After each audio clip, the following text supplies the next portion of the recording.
Everybody, wife got me the Xbox One S, and I'm doing a open box to see what's getting inside.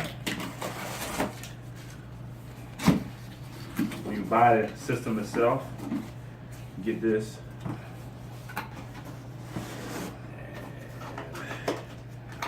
This is the power cord,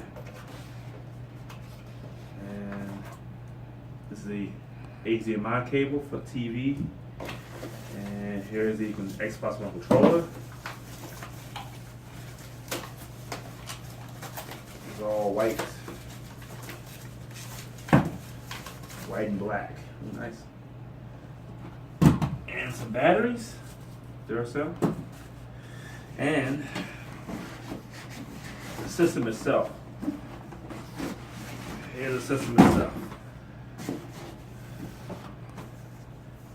Plastic off.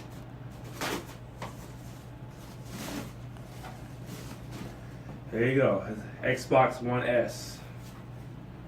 Small, way smaller than the last one like that.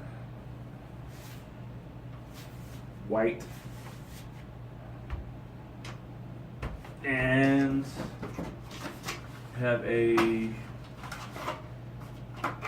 what is this?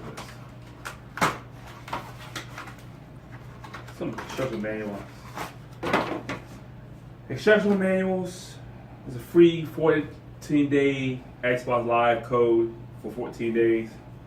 I probably didn't get that away, but yeah, that's all you get with this Xbox One S system.